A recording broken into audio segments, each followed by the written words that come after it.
जय हिंद साथियों। स्वागत है आप सभी का बिहार दरोगा के स्पेशल सीरीज में। साथियों, आज की इस वीडियो में हम लोग पढ़ेंगे प्राचीन भारत का इतिहास।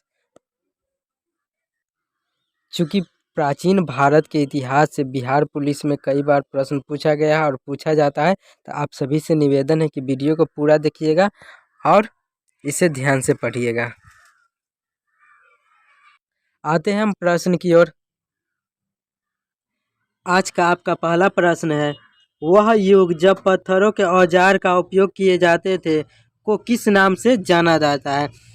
तो उसे पाषाण युग के नाम से जाना जाता है। उसे पाषाण युग के नाम से जाना जाता है। वह युग जब पत्थरों के औजार का उपयोग किया जाता था उसे किस नाम से जाना जाता है? तो पाषाण युग के नाम से जाना जाता है। पाषाण युग को कितने भागों में विभाजित किया गया है? पाषाण युग को कितने भागों में विभाजित किया गया है? तो 3 भागों में विभाजित किया गया है। ध्यान में रखिएगा, 3 भागों में विभाजित किया गया है। कौन कौन है? तो पूरा पाषाण युग है, मध्य पाषाण युग है और नवपाषाण युग है। ये ध्यान में रखना है आप सभी को। पूरा पाषाण युग में के मानवों की आजीविका का मुख्य साधन क्या था? तो आजीविका का मुख्य साधन क्या था? तो शिकार व फल संग्रह था। आते हैं अगले प्रश्न की ओर।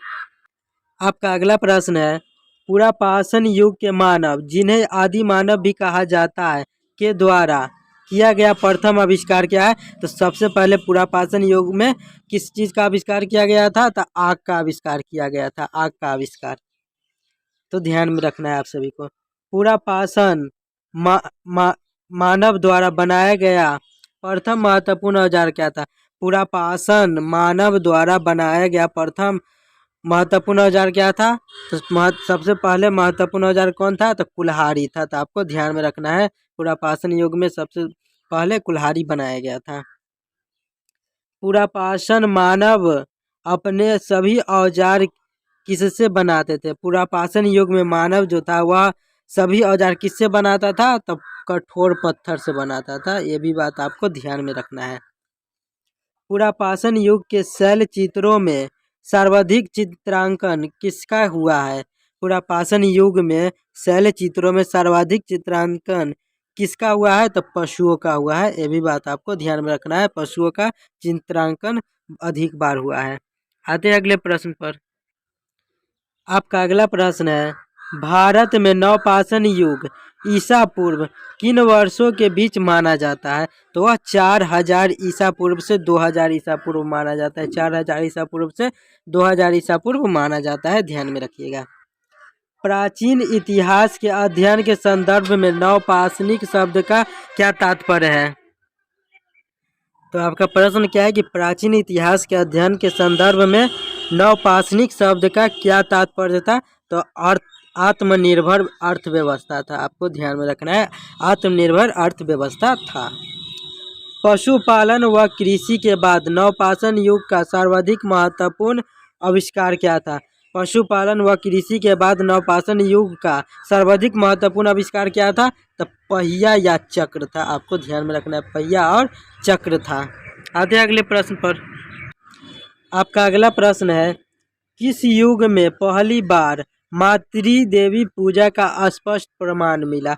किस युग में पहली बार मातृ देवी पूजा का स्पष्ट प्रमाण मिला? तो वह नवपाषाण युग में मिला है। ये भी बात आपको ध्यान में रखना है, नवपाषाण युग में मातृ देवी पूजा का स्पष्ट प्रमाण मिला था, नवपाषाण युग में। मिट्टी के बर्तन बनाने के लिए चाक का आविष्कार किस युग में हुआ? मिट्टी के बर्तन बनाने के लिए चाक का आविष्कार किस युग में हुआ है? तो वो भी नवपाषाण युग में हुआ है। आपको ध्यान में रखना है, नवपाषाण युग में हुआ है।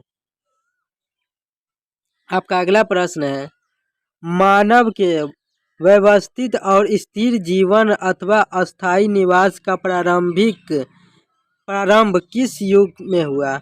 मानव के व्यवस्थित और स्थिर जीवन अथवा अस्थायी निवास का प्रारंभ किस युग में हुआ है? तो वो भी नवपाषाण युग में हुआ है। तो आपको ध्यान में रखना है।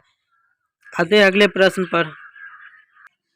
शुरुआत में है जो कि है ना कि शुरुआत में सभी चीज का आविष्कार नवपाषाण युग में ही हुआ था। तो आपको ध्यान में रखना है। आपका अगला प्रश्न है, मनुष्य ने कपास व ऊन काटने काटने और कपड़ा बनाने की कला किस युग में सीखी? मनुष्य का पास वह ऊन काटने और कपड़ा बनाने की कला किस युग में सीखा है? तो वो भी नवपाषाण युग में सीखा है। आपको ध्यान में रखना है, नवपाषाण युग। तांबे की खोज मानव ने किस युग में की? तांबे की खोज मानव ने किस युग में किया? तो ये किया है मध्यपाषाण युग में। आप ध्यान में रखिएगा, तांबे का खोज मध्यपाषाण युग में किया गया है। ये सब पूछा जाता है। आपका अगला प्रश्न है, मानव ने सबसे पहले किन अनाज फसलों की खेती शुरू की? मानव ने सबसे पहले किन अनाज फसलों की खेती शुरू की है? तो गेहूं और जौ की खेती सबसे पहले शुरू किया है। आपको ध्यान में रखना है, गेहूं और जौ की खेती सबसे पहले शुरुआत में किया गया था। आपका अगला प्रश्न है, आदि मानव ने सबसे पहले किस पशु को पालतू बनाया? आदि मानव ने सबसे पहले किस पशु को पालतू बनाया था? तो कुत्ता को बनाया था। आपको ध्यान में रखना है, सबसे पहले कुत्ता को ही पालतू बनाया गया था। चित्रकारी का प्राचीनतम साक्ष्य कहाँ से प्राप्त हुआ? चित्रकारी का प्राचीनतम साक्ष्य कहाँ से प्राप्त हुआ है? तो भीमबेटका की गुफा से। भीमबेटका की गुफा से, जो कि मध्य प्रदेश में पड़ता है। ये भी बात आपको ध्यान में रखना है। चित्रकारी का प्राचीनतम साक्ष्य भीमबेटका की गुफा से मिला है, जो कि मध्य प्रदेश में पड़ता है। आते हैं अगले प्रश्न की ओर। आपका अगला प्रश्न है, प्रागैतिहासिक अवशेषों का अध्ययन करने वाला शास्त्र कहलाता है? प्रागैतिहासिक अवशेषों का अध्ययन करने वाला शास्त्र क्या कहलाता है? तो आर्कियोलॉजी कहलाता है। आपको ध्यान में रखना है, आर्कियोलॉजी कहलाता है। ये सभी बात आपको ध्यान में रखना है।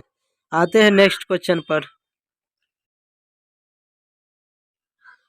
आपका अगला प्रश्न है, मानव ने सबसे पहले किस धातु की खोज और उसके बाद उसका प्रयोग किया था? मानव ने सबसे पहले किस धातु की खोज और उसके बाद उसका उपयोग किया था? तो तांबा का।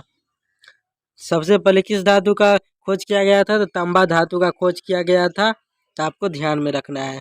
और उस सबसे पहले प्रयोग भी किया गया था तांबाई धातु का। भारत के किस राज्य में अब तक सबसे अधिक 200 ताम्रपाषाणकालीन बस्तियों का पता चलता है? भारत के किस राज्य में अब तक सबसे अधिक 200 ताम्रपाषाणकालीन बस्तियों का पता चलता है? तो वह महाराष्ट्र में पता चलता है। आपको ध्यान में रखना है। आपका नेक्स्ट क्वेश्चन है, भारत का अब तक का सबसे बड़ा ताम्र संचय कहाँ पाया गया? भारत का अब तक का सबसे बड़ा ताम्र संचय कहाँ पाया गया?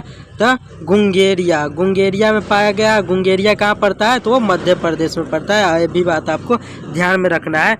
आते हैं नेक्स्ट क्वेश्चन पर।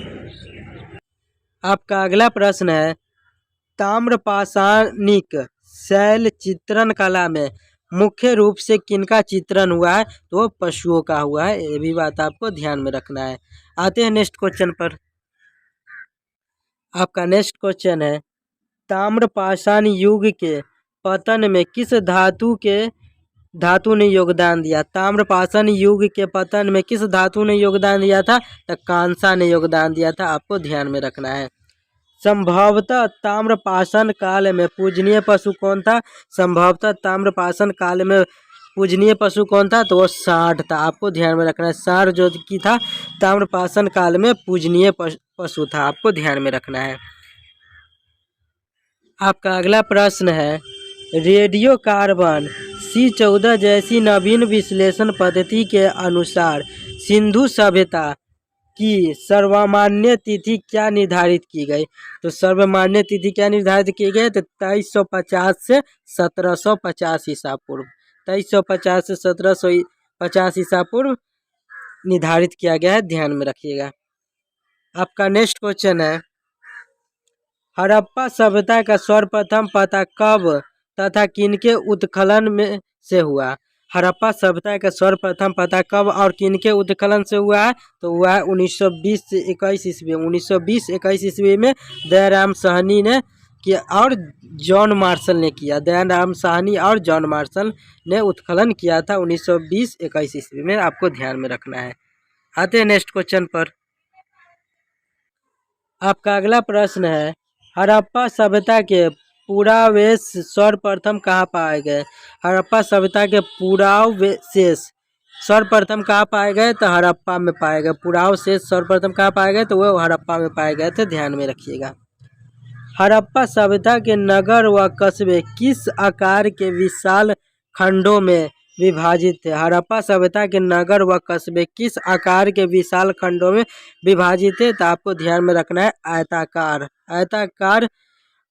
आकार में खंडित था, यानी विभाजित था। आपको ध्यान में रखना है आयताकार। आपका अगला प्रश्न है, हड़प्पा सभ्यता का दूसरा प्रमुख पुरास्थल था। हड़प्पा सभ्यता का दूसरा प्रमुख पुरास्थल क्या था? तो मोहनजोदड़ो था। ध्यान में रखिएगा, मोहनजोदड़ो था।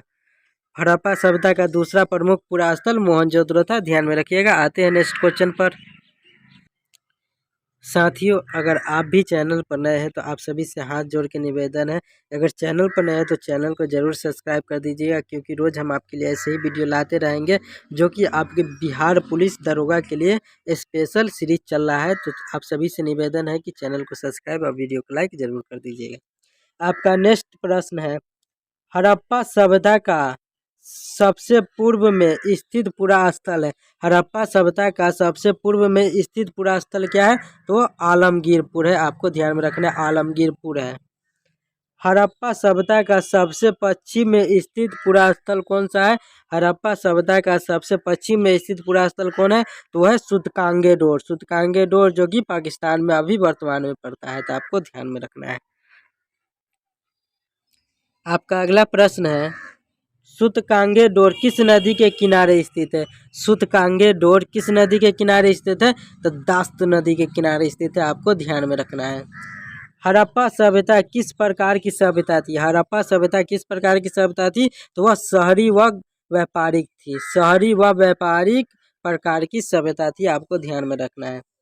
हड़प्पा सभ्यता का सर्वाधिक महत्वपूर्ण युग क्या था? हड़प्पा सभ्यता का सर्वाधिक महत्वपूर्ण युग क्या था? तो नगर योजना था। आपको ध्यान में रखना है, नगर योजना। आते हैं नेक्स्ट क्वेश्चन पर। किस हड़प्पा पुरास्थल से नक्शाशीदार कच्ची ईंटों द्वारा निर्मित भवन का साक्ष्य मिला? तो वह कालीबंगा में मिला है। किस हड़प्पा पुरास्थल के नक्काशीदार कच्ची ईंटों द्वारा निर्मित भवन का साक्ष्य कहाँ मिला है? तो वह कालीबंगा में मिला है। आपको ध्यान में रखना है। हड़प्पा सभ्यता का एकमात्र पुरास्थल जहाँ के मकानों के दरवाजे और खिड़कियाँ मुख्य सड़क की ओर खुली है, तो वह लोथल में। आपको ध्यान में रखना है। हड़प्पा सभ्यता का एकमात्र पुरास्थल जहाँ के मकानों के दरवाजे और खिड़कियाँ मुख्य सड़क की ओर खुली है, वो लोथल में। आपको ध्यान में रखना है। आते हैं नेक्स्ट क्वेश्चन पर।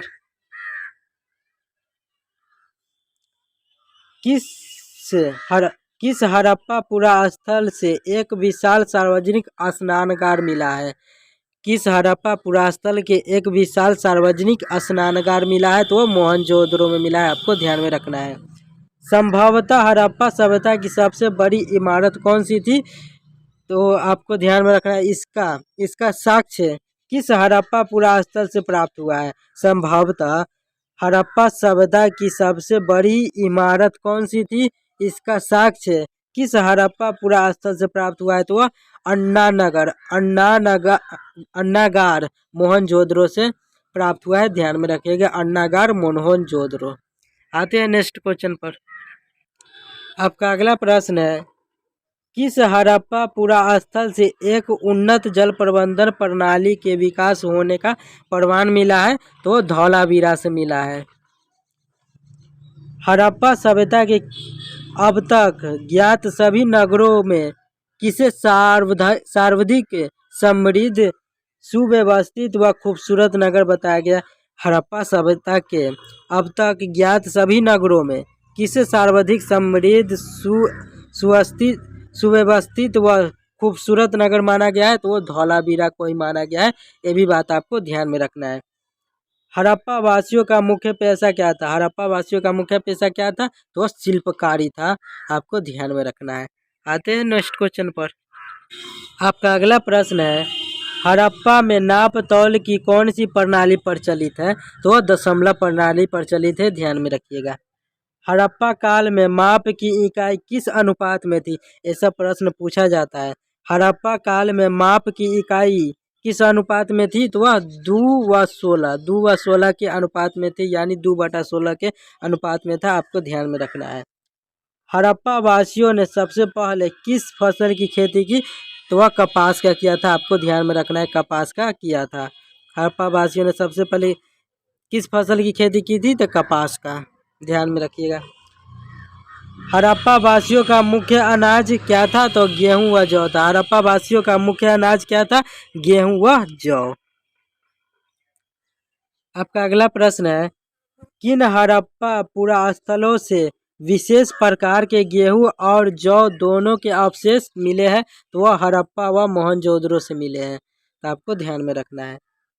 किन हड़प्पा पुरास्थलों से धान की खेती का साक्ष्य मिला है? तो वह लोथल व रंगपुर से मिला है। किन हड़प्पा पुरास्थलों से धान की खेती का साक्ष्य मिला है? तो लोथल व रंगपुर से मिला है, ध्यान में रखिएगा। आपका नेक्स्ट क्वेश्चन है, किस हड़प्पा से जौ, तिल व सरसों के सर्वाधिक साक्ष्य मिले हैं? किस हड़प्पा से जौ, तिल व सरसों के सर्वाधिक साक्ष्य मिले हैं? तो वह बनवाली से मिले हैं। आपको ध्यान में रखना है, बनवाली से मिला है। आपको ध्यान में रखना है, कहाँ से मिला है? तो बनवाली से मिला है। तो साथियों, ये था भारत का प्राचीन इतिहास का कुछ महत्वपूर्ण प्रश्न जिसे हमने आपके साथ साझा किया है। अगर साथियों वीडियो थोड़ी सी भी अच्छी लग जाए तो चैनल को सब्सक्राइब और वीडियो को लाइक ज़रूर कर दीजिएगा। हम रोज़ आपके लिए दरोगा का स्पेशल सीरीज चला रहे हैं, जिससे आपकी तैयारी अच्छी हो और आप अच्छी तैयारी कर सके, इसके लिए हम दरोगा का सीरीज चला रहे हैं। तो मिलते हैं नेक्स्ट वीडियो में। जय हिंद।